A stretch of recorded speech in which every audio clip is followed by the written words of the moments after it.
My rich best friend humiliated me at her party, so I exposed her. My name's Ethan. I'm a 24-year-old guy from Chicago. I'm not rich or flashy, but I work hard. I've been grinding at a mid-tier marketing job while trying to get my freelance design side hustle off the ground. Life's been a slow climb, but I've always believed loyalty matters more than money. At least, I used to. My best friend since college was Ava. We met during freshman orientation. She was loud, confident, and yes, filthy rich. Her dad owned half of downtown condos, and she always rolled up in designer clothes, new iPhones, and business class tickets. Me? I was the guy with duct tape on my sneakers senior year. But somehow we clicked. I helped her study. She gave me rides, free food, sometimes even loaned me her Netflix login. Over time, it felt like we were family. But I guess I missed the signs. Ava never truly respected me. I was her project, her pet underdog. She liked to be the generous friend. Anytime we hung out with her rich crew, I noticed the digs. Ethan, you still driving that 2005 Civic? Classic. Everyone laughed. I laughed too, nervously. But I let it slide because that's what you do with best friends, right? The real slap came last month. Ava threw a huge birthday party at her parents' lake house in Wisconsin. Think catered sushi, rooftop DJs, and a guest list full of influencers.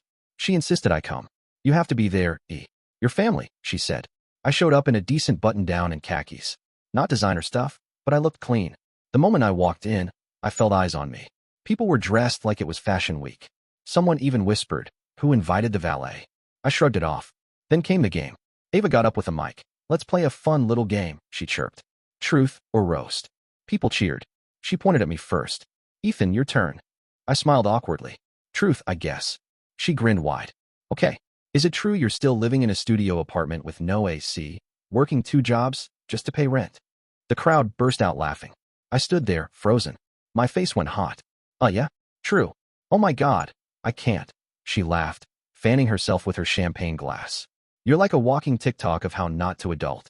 More laughter. People were filming. I wanted the floor to swallow me. I laughed weakly and walked off to the bathroom. But inside, I was fuming. Later, when I tried to confront her, she waved me off. "Relax, it's just a joke. You know I love you." That was the moment something snapped. She used my life, my struggles, for her entertainment. I wasn't her friend. I was her mascot. I left the party early without saying goodbye. On the drive home, I made a decision. I was done playing the broke friend in her rich girl narrative. If she wanted a show, I'd give her one. But this time, I'd write the ending. She had no idea what I was planning, and she definitely didn't see karma coming. After that party, I ghosted Ava completely. Ignored her texts, her DMs, even her half-hearted "Are you mad?" voice notes. I wasn't mad. I was focused. I realized something that night. Ava thrived on being admired. Her entire personality was built around status and validation. The only thing she feared more than being irrelevant was being exposed. I had nothing to lose. She had everything. So I started planning. First, I needed credibility. No one takes the broke guy ranting online seriously. So I decided to let my work speak for itself. I stopped wasting time on low-paying gigs and started aggressively marketing my freelance design services. I rebuilt my portfolio, launched an actual website, and used LinkedIn like it owed me rent. 2 months in, I landed a steady contract with a rising startup. The pay wasn't insane, but it was stable, and more importantly, it gave me access. Next, I focused on Ava. She'd always bragged about her personal brand, a fashion and lifestyle influencer with over 200K followers. But behind the filters, I knew the truth. Most of her collabs were paid for by her daddy's PR firm, and she'd once asked me to edit fake engagement screenshots to boost her numbers. She curated her life like a museum, and I'd been there behind the scenes long enough to know what was real and what wasn't. Then came my opportunity. One of the startup founders I worked with was hosting a tech meets fashion networking event in the city. High-profile crowd, major sponsors. I pitched the idea of inviting local influencers to cross-promote the brand. I even volunteered to curate the list. And of course, I added Ava. When the invite came, she was all over it. "OMG, finally a real event with taste," she texted, as if she'd been invited by Vogue. I played it cool. "Glad you're coming. Let's catch up there." Now, this is where things got interesting. A week before the event, I created a burner Instagram account, a fake luxury skincare startup called Rivalry. Classy name, minimal aesthetic, fake followers. I filled it with AI-generated product shots and tagged Ava's account in a collaboration post. Within hours, she reposted it. "So excited to be working with at Rivalry on something exclusive," she wrote. She never asked questions. No contract. No product. Just vibes and hashtags. Classic Ava. I waited 2 days. Then from another account, I dropped a post on a gossip forum. Chicago influencer caught promoting fake luxury skincare brand for clout. No such company exists. Zero due diligence. The post went mildly viral. Not full-blown scandal, but enough for Reddit to pick it up. Someone even did a deep dive on Ava's past collabs. Turns out, half of them were sketchy or unverifiable. Then came the event night. I watched her walk in, wearing a dress that probably cost more than my rent. She posed, smiled, networked like a pro. But by the end of the night, you could tell she sensed something was off. Fewer people were talking to her. Some even looked away when she passed by.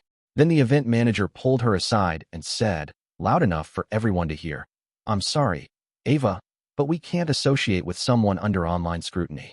We'll have to remove your tag from our socials." Her face fell. That influencer mask she always wore? It cracked right there in real time. I walked up just as she was grabbing her coat. She looked at me, desperate. "Ethan, did you see what's going on? Someone's trying to ruin me." I looked her dead in the eye and said, "Maybe it's just karma. You know, like that joke you made about me at your party." She opened her mouth, but nothing came out. She finally knew what it felt like to be humiliated. Not with jokes, but with truth. And I wasn't done yet. After the event, Ava went quiet on social media for about a week. For an influencer, that's like disappearing from the face of the earth. Then she came back with a desperate, "I've been hacked" story on her Instagram, trying to convince people the fake brand she promoted was some kind of phishing scam. But the damage had already been done. Her engagement plummeted, brands stopped tagging her, and whispers about her being a fraud started making their way through Chicago's influencer circles. And me? I wasn't celebrating yet. I had one last card to play. See, I still had all the screenshots. Every fake collab we edited, every conversation where she bragged about lying to sponsors, even an old video she sent me once where she mocked a small business she was paid to promote. I compiled everything, but I didn't post it publicly. That would be too easy and too cruel. Instead, I sent it to one person, Ava's biggest competitor, a local influencer named Jess, who had always been the real deal. She and Ava had been frenemies for years. Jess didn't hesitate. Within 24 hours, she'd posted a warning reel about dishonest influencers. She didn't name Ava, but the context was obvious to anyone who'd been following the drama. The comments exploded. Suddenly, Ava was on every gossip page in Chicago. People who used to kiss her designer heels were calling her out. Even her dad's PR firm quietly removed her name from their website. And that's when Ava texted me.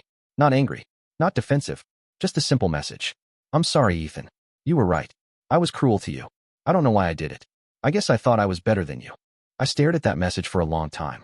Part of me wanted to ignore her, let her suffer a little more. But the truth is, I didn't hate her. I just wanted her to see what it felt like. To be embarrassed. To be dismissed. To be treated like you didn't belong. So I replied, "You didn't think you were better than me. You just thought I'd never stand up for myself. That was your mistake." She left me on read. Weeks passed. Ava's social media went dark again. Word was she moved to New York to lay low and rebrand. But in Chicago, her name was basically radioactive. As for me, my freelance career took off. That startup contract turned full-time. I was able to move out of my old studio and into a decent apartment with AC and no roaches. I even bought a used but solid new car, no duct tape needed. Funny how life works when you stop letting people walk all over you. The revenge wasn't loud. It wasn't flashy, but it was surgical. I didn't need to ruin her life. Just let her ruin it herself, with a little push in the right direction. Now, when I think back to that party, I don't feel embarrassed. I feel proud, because I turned humiliation into motivation. And karma? Karma just needed a little help from me. I appreciate you watching till the end. Hit that subscribe button and stay tuned for more content.